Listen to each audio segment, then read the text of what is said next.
warahmatullahi wabarakatuh. Indonesia telah mencatat sejarah baru sebagai negara kepulauan pertama di dunia yang memiliki bagan pemisahan alur laut atau Traffic Separation Scheme atau TSS di alur laut kepulauan di Selat Sunda dan Selat Lombok. Keberhasilan tersebut merupakan kebanggaan Indonesia, khususnya Kementerian Perhubungan sebagai Maritime Administration di IMO yang telah memperjuangkan usulan TSS di Selat Sunda dan Selat Lombok selama lebih kurang 2 tahun di kancah maritim dunia. Sejumlah persiapan menuju pemberlakuan TSS di Selat Sunda dan Selat Lombok telah dilakukan oleh Kementerian Perhubungan, dimulai dari aspek kenavigasian dan juga aspek pengamanan. Dengan demikian, Indonesia telah siap melayani masyarakat maritim dunia saat implementasi TSS Selat Sunda dan Selat Lombok mulai 1 Juli 2020. Dan ini merupakan peran aktif dan sumbangsih nyata Kementerian Perhubungan dalam mendukung keselamatan dan keamanan pelayaran dunia serta mewujudkan Indonesia sebagai poros maritim dunia.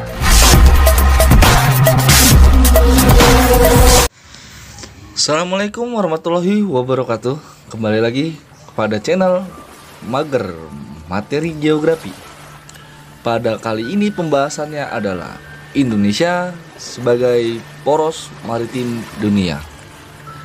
Yang kita bahas pertama kali adalah letak geografis, astronomis, dan geologis serta batas-batas negara Indonesia. Setelah disimak tadi, pada di awal telah dibuka pemaparan tentang tujuan kemaritiman, yaitu di mana Indonesia sebagai poros maritim dunia. Serta tadi pada video selanjutnya adalah ada salah satu teks lagu, pasti kalian membaca dan tidak langsung mengikuti lirik tersebut, yaitu nenek moyangku seorang pelaut.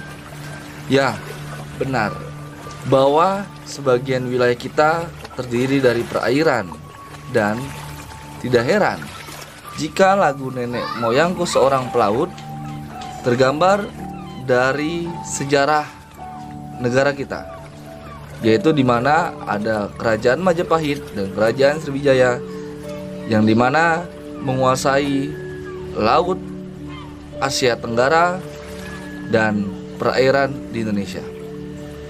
Baik, saya akan langsung lanjut adalah letak astronomis Indonesia. Letak astronomis Indonesia berada di antara 6 derajat lintang utara sampai 11 derajat lintang selatan dan 95 derajat bujur timur sampai dengan 141 bujur timur.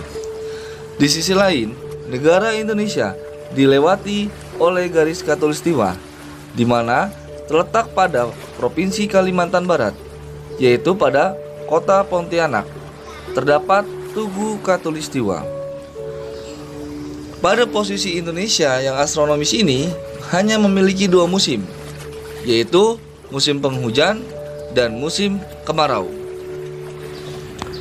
Sedangkan letak geografis Indonesia yaitu terletak di antara 2 benua, di mana benua Asia pada bagian utaranya dan benua Australia pada bagian selatan, serta di antara Samudra Hindia yaitu bagian barat dan selatan, serta Samudra Pasifik yaitu pada sebelah timur. Selanjutnya adalah letak geologis Indonesia.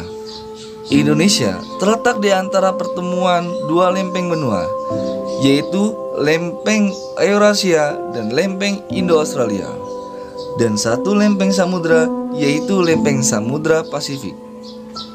Maka persebaran Gunung Merapi dan gempa bumi di Indonesia sangatlah banyak. Itu pengaruh dari pergerakan lempeng dan saling bertuburkannya 3 lempengan tersebut. Maka tidak heran Indonesia pun disebut sebagai cincin api atau persebaran gunung api yang sangat banyak, atau juga bisa disebut sebagai Ring of Fire.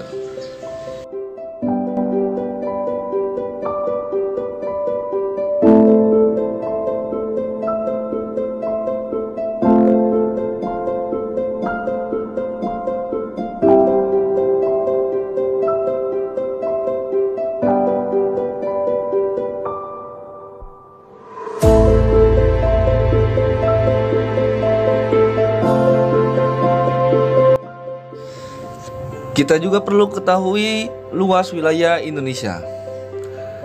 Luas daratan Indonesia sebesar 1.913.578 km. Sedangkan luas perairan Indonesia sebesar 6.315.222 km. Artinya, luas perairan kita lebih besar dibandingkan luas daratan. Maka tidak heran Indonesia disebut sebagai poros maritim dunia, dan lagu yang awal tadi, Nenek Moyangku Seorang Pelaut, adalah gambaran bahwa negara kita sebagian besarnya adalah laut. Sedangkan garis pantainya sepanjang 95.181 km. Garis terpanjang nomor 2 di dunia setelah negara Kanada. Serta jumlah pulau di Indonesia sebanyak 18.306 dan sebanyak 5.707 memiliki nama, termasuk 337 nama pulau di sungai. Selanjutnya saya akan membahas tentang perbatasan negara Indonesia. Yang pertama saya akan bahas perbatasan lautnya, yaitu pertama adalah dengan negara di India, di mana di ujung utara Sumatera dengan Provinsi Nanggro Aceh Darussalam, yaitu pulau terluarnya adalah Pulau Raya, Pulau Rusa, dan Pulau Benggala yang perbatasan dengan negara India. Sedangkan yang nomor 2 adalah dengan Malaysia di sepanjang Selat Malaka, yaitu Provinsi Sumatera Utara, Kepulauan Riau, serta pulau terluarnya adalah Pulau Berhala, Pulau Anambas, dan Pulau Sebatik di Provinsi Kalimantan Timur. Dan yang ketiga adalah dengan negara Singapura, yaitu di sepanjang Selat Phillip, di mana pulau terluarnya adalah Pulau Nipa. Sedangkan yang keempat dengan negara Thailand di bagian utara Selat Malaka dan Laut Andaman. Dan yang keenam dengan negara Vietnam di daerah Laut Cina Selatan dengan pulau terluarnya adalah Pulau Sekatuna. Dan yang keenam adalah dengan negara Filipina di daerah utara Selat Makassar dengan pulau terluarnya adalah Pulau Marore dan Pulau Miangas. Dan yang ketujuh adalah perbatasan dengan negara Republik Palau di daerah utara Laut Halmahera, dan pulau terluarnya adalah Pulau Fani, Pulau Fanaldo, dan Bras, yaitu Provinsi Papua. Serta yang negara ke-8-nya adalah dengan negara Australia, yaitu di sekitar selatan Pulau Timur dan Pulau Jawa. Dan yang ke-9 adalah perbatasan dengan negara Timur Leste di sekitar wilayah Maluku dan NTT dengan pulau terluarnya adalah Pulau Asutubun. Dan yang terakhir adalah dengan negara Papua Nugini di sekitar wilayah Jayapura dan Merauke. Nah, itu adalah perbatasan wilayah Indonesia dengan laut. Sekitar ada 10 negara. Selanjutnya adalah batas udara Indonesia, di mana batas wilayah udara mengikuti batas kedaulatan negara di darat dan di laut, dan batasnya dengan angkasa luar ditetapkan berdasarkan perkembangan hukum internasional. Artinya, batas di laut dan di darat ketika berapa mil atau kilometer dengan negara tetangga, maka ketika di perbatasan udaranya pun sama mengikuti dengan batas di darat dan di laut. Setelah itu adalah batas darat di Indonesia. Ada 3 negara. Yang pertama dengan Malaysia, yaitu Indonesianya adalah Kalimantan Barat dan Malaysianya adalah Sarawak. Yang kedua adalah negara Indonesia dengan Papua Nugini.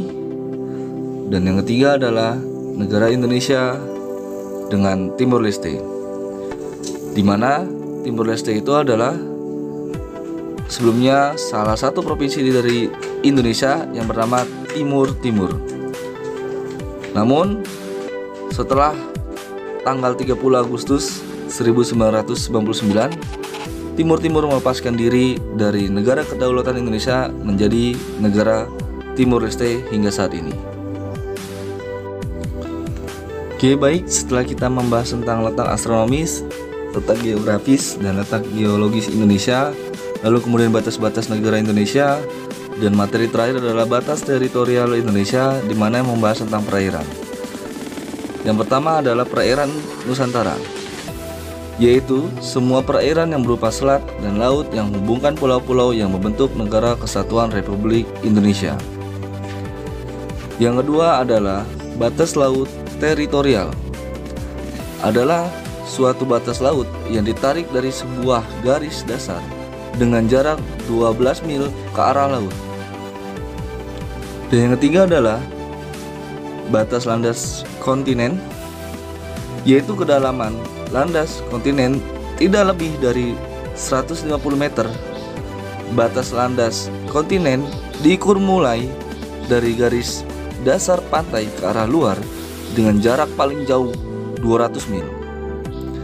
Dan yang terakhir adalah zona ekonomi eksklusif, yaitu batas perairan wilayah Indonesia adalah 12 mil dari garis dasar pantai masing-masing pulau sampai titik terluar, dan mengeluarkan batas zona eksklusif sepanjang 200 mil diukur dari garis pangkal wilayah laut Indonesia. Artinya zona ekonomi eksklusif ini adalah batas wilayah terluar kita atau nelayan kita ketika mau mengambil salah satu sumber daya alam laut, entah ikan ataupun sumber daya alam laut lainnya.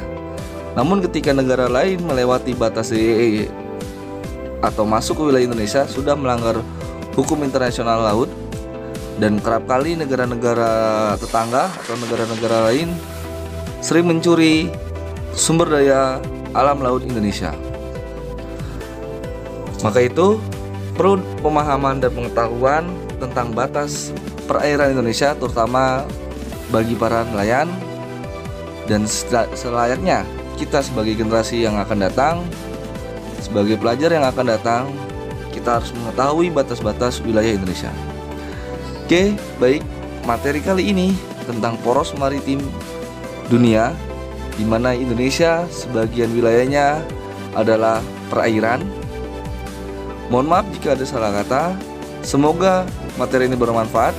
Wassalamualaikum warahmatullahi wabarakatuh.